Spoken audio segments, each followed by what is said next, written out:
Greetings and welcome to the latest episode of the Small Triumph Sports Library and Archives channel. This is a short video covering a couple of matters, and I am going to start with the least interesting part. In mid-January, we passed the 2-year anniversary of this channel, and I just have a few things that I want to say about the past, the present, and the future. First, as I discussed previously and as I amply demonstrated, I launched this channel with few video production and editing skills. However, I felt pretty strongly that there was always going to be some reason why I wasn't quite ready to get started, and I had a strong sense that the excuses could go on for quite some time. So the old build the plane while you're taking off approach seemed best, as it ensured that I got rolling and I felt like I could deliver some good content and get incrementally better with my video production as I went along. I had a lot to learn, and the process has been relatively slow, certainly slower than I'd like. I also was very naive at the beginning about how long it would take to produce a video of even kind of shaky quality, from the research to the gathering of materials, gathering of photos, scripting, however much scripting I wanted to do, all the way through the video production process. I think I originally said that I was going to try to produce a video a week, and that was incredibly naive. There was no way that I was ever going to do anything like that on my schedule with my other obligations. So I'll chalk that up as one of many things that I had to kind of learn the hard way after I got rolling. So as I record this, I have a little over 180 subscriptions, which is, I think, a reasonable accomplishment for an extremely nerdy channel of dubious quality, focusing primarily on two small Triumph sports cars. I am grateful for the subscribers, for the likes, and especially for the comments. I have a lot more than I deserve, probably. However, I would love to have more. And thus far on the channel, I have not done any begging really for subscriptions or likes. And initially this was because I knew the channel was not good, and it would have felt embarrassing to beg for such things under the circumstances. But also, I started this channel as an academic exercise. Don't get me wrong, if I could build a massive audience and make any money off the channel, I would not turn it down. However, given the topics I'm covering, given my limited skills, and given my personality, the odds of the channel being a moneymaker of any kind are infinitesimal. But even for my academic purposes, I need to continue building the audience in order to have meaningful conversations and exchanges of information. For me, my goal with the channel was to offer some knowledge, deliver some quality content, hopefully, and to start conversations in which, among other things, I would learn from my inevitable mistakes. And speaking of mistakes, I truly am bothered by the occasional humbling mistake. Far and away the most viewed and liked video on my channel is one in which I misread the markings on my GT6 hatch glass by reading them as pre-1968 triplex markings based on the limitations of the source I primarily relied on in making that video. I realized my mistake within about a week, and I did some more research and I posted a correction video. Unfortunately, the original video with the mistake in it is slowly heading toward about 5,000 views, for whatever that means. And the correction video has, at last check, I believe 60. That really bothers me, although in the original video with the mistake, I made every move I was aware of to try to call attention to the mistake. So I noted it in the comment section, in the video description, and I added a badge with a link to the correction video in that video with the mistake. So I did everything I could to call attention to the mistake.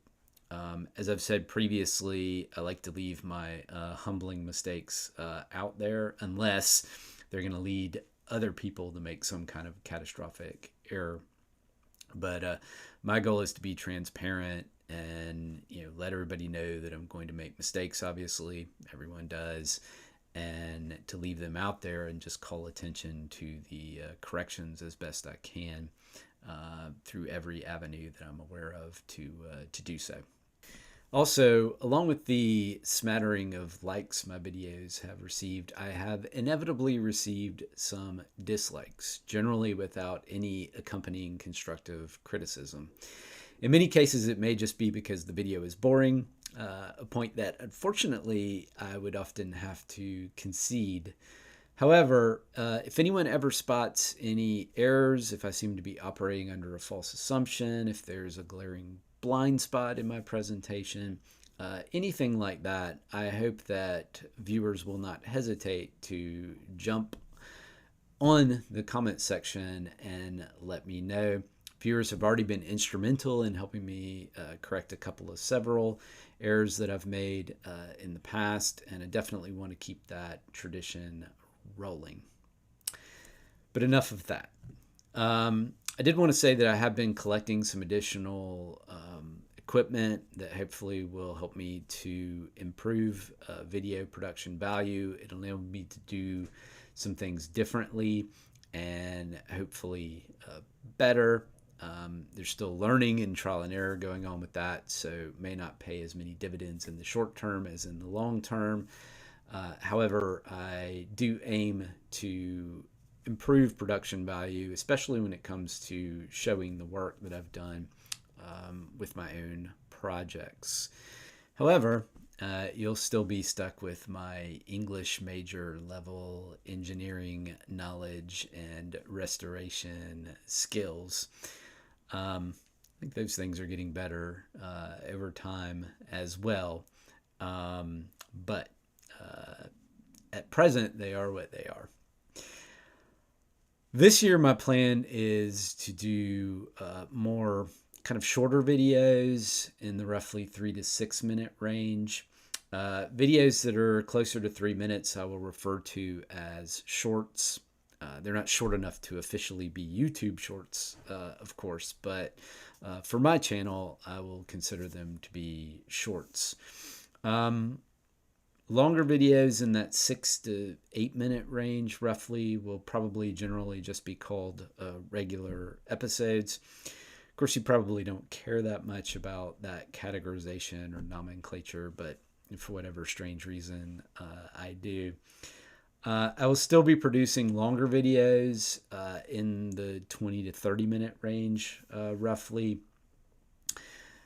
I'll be doing that more occasionally, and the goal is to have them in production for longer so that I'm pushing out sort of more polished videos when I'm doing longer videos. We'll see what happens. Again, this is my plan. This is theory. We'll see what happens when theory crashes into reality as I move forward from here. But the plan right now is to produce more kind of shorter videos and have longer videos be more occasional. Now let's get on to more important and hopefully interesting things.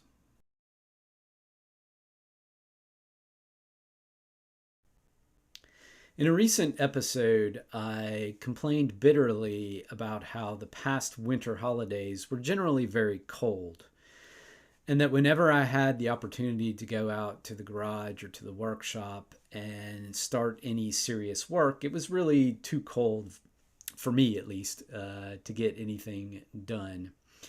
And this was frustrating because the holidays generally are a good time for me to take up at least one or two projects of significance. However, as we rolled into January, we actually did get some warm stretches, and I had a couple of weekends that I could devote to some fairly serious car work. And so I decided to take up the seized engine from my 1969 Triumph GT6 Plus. Now, I'll not at this point provide the full backstory on that seized engine. I discussed it in some detail back in episode 12. And then more recently, I provided what I'll call the lack of progress report in episode 21. But the short version of the story is that I tried every substance and every technique short of extreme heat that I knew of to try to get the engine turning over, to free the engine up, and nothing worked. So that by the end of this past summer, I really had to come to terms with just how seized the engine was. So at summer's end, I had settled on an approach of aggressive deconstruction.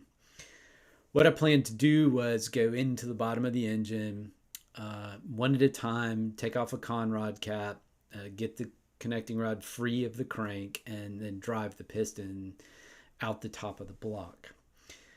I knew this would probably do the pistons in, but of course, I wasn't really expecting to be reusing the original pistons anyway. I hoped that maybe we would get lucky and end up driving out the most stubborn pistons at the beginning, and that maybe the crank would start turning after just removing the first couple or several pistons, but that ended up not being the case. So let's look at the situation. The first couple of photos that I'm going to show are from back when I first started doing exploratory surgery on the engine back in late 2022, early 2023.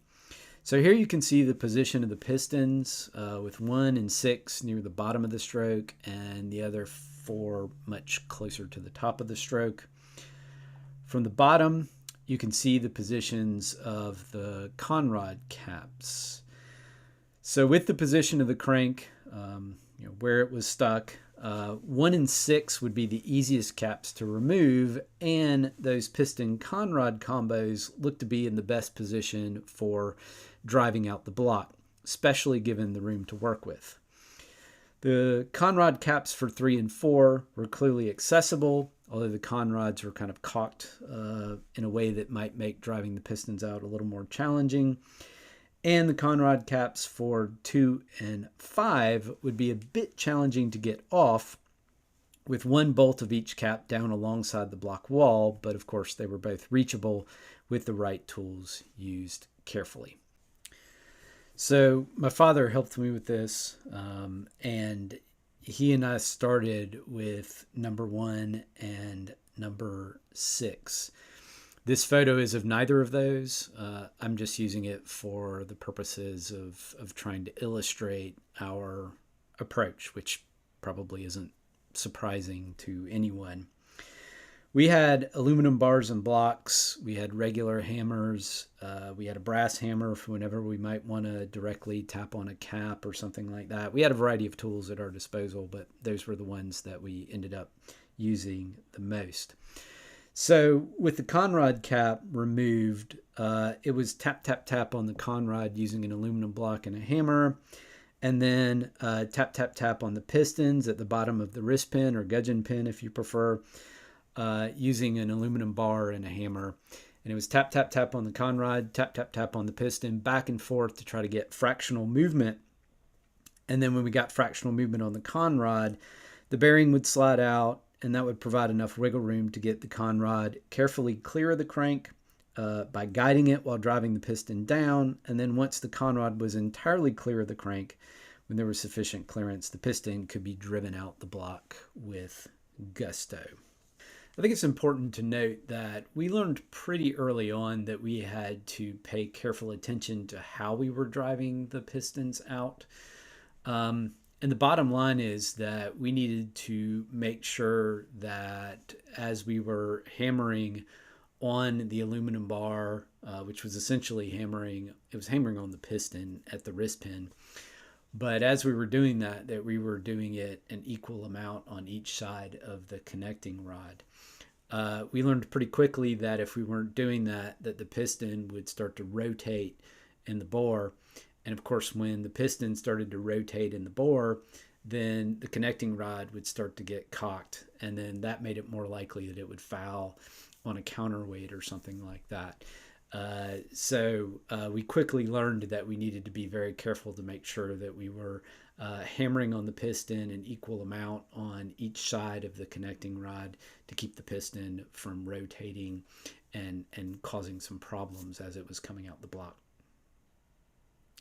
So here's the first piston emerging from the block, and you can see its condition.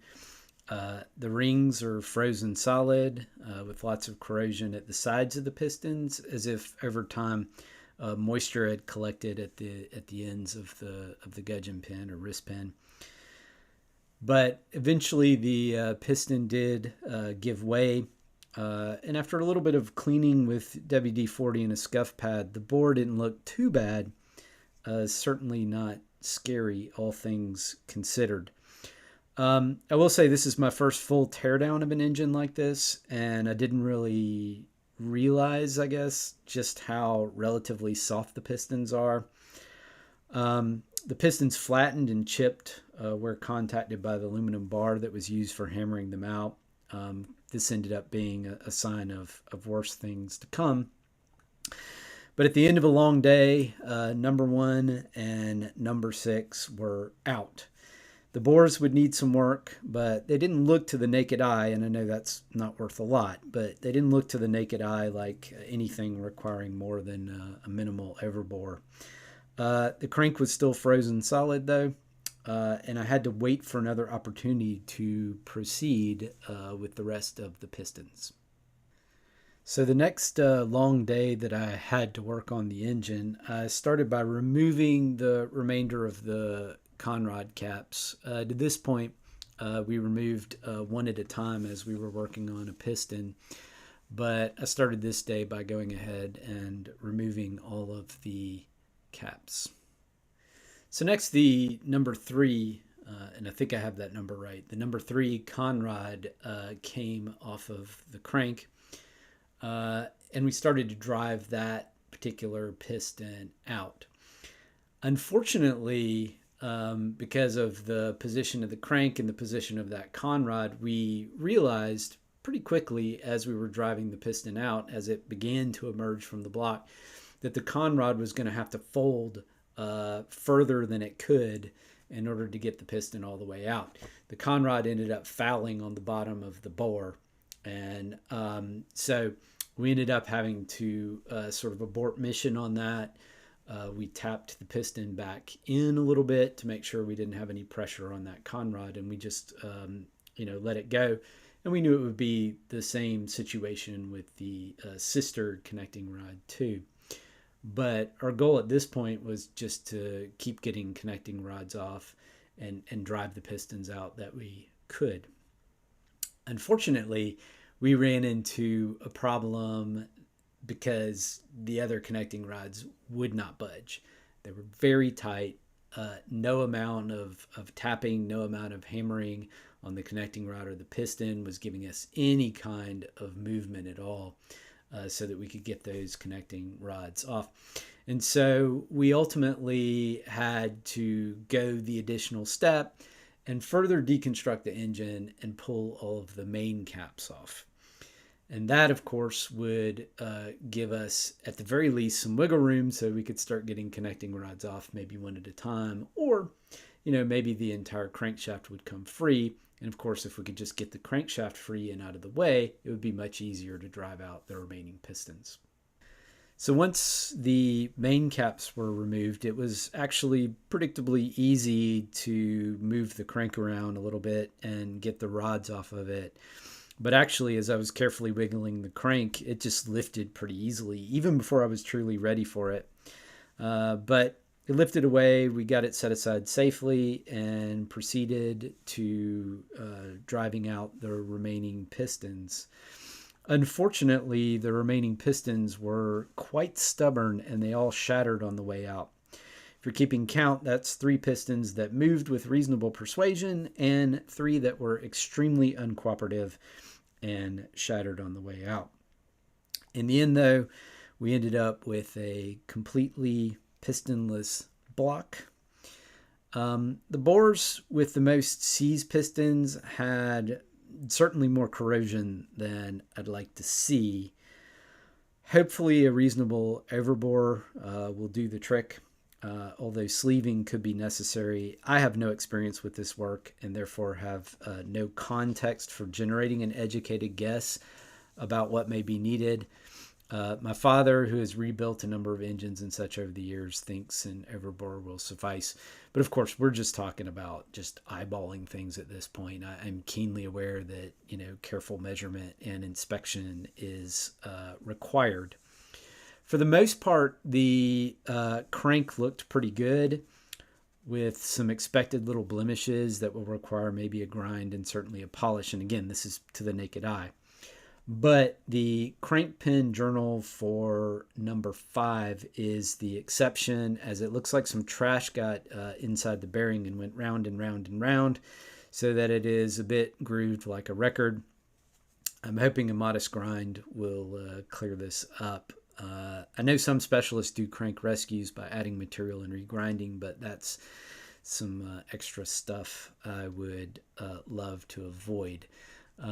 So again, just based on eyeballing it, this is the one area of the crank that concerns me. But again, I know that careful measurement is still required, and that has not been done by me or a specialist yet.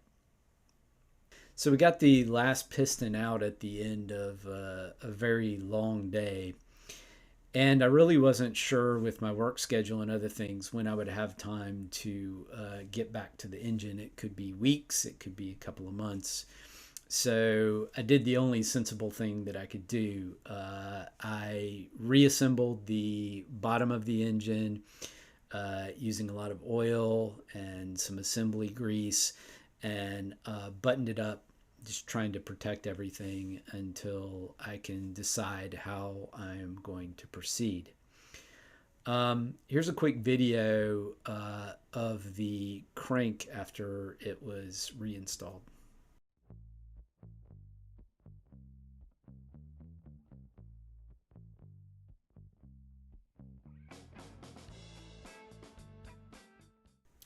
Now, I said that I didn't really take any measurements, and for the most part, that's true, especially compared with all the measurements that need to be taken before I have a good sense of the health of any of these engine pieces or components. However, we did measure a couple of things. One thing we did is we checked the crankshaft infloat, and that was 0.0065, which I think is great for what I believe to be an unmolested engine with its original thrust washers. So that's a promising sign. The other thing I did, and I didn't have a lot of time, so I didn't do this carefully or systematically in the way I needed to, but I did take my bore gauge and I set it up, and I checked one of the bores very quickly. And I did it kind of randomly, but I checked different angles at different depths, and the variation, and this was one of the better bores, and it wasn't completely clean. So there are all kinds of considerations here. But my quick measurements showed variations that were appropriately teeny tiny. So that's at least a promising sign, even though it definitely doesn't mean anything definitive at this stage. At this point, I really have to think about how I'm going to proceed with the engine. There are a lot of checks that need to be done. There's machine work that's going to need to be done. And I need to decide how much of the build, outside of the specialist work, the machine work that needs to be done, how much of the build I'm going to do and how much of it I should farm out. And one of the considerations there is how much body work I still have to do on this project. So that's something I'm going to continue to think on for a little bit. Happy to get any advice from any of you out there. But that's where things stand right now. And that's all I have for this particular episode. I had already started working on a different episode before I did this work. And I hope to produce that and get it posted before too long. In the meantime, I appreciate any comments you may have, any suggestions you may have, and I hope to be back soon. Thanks for watching.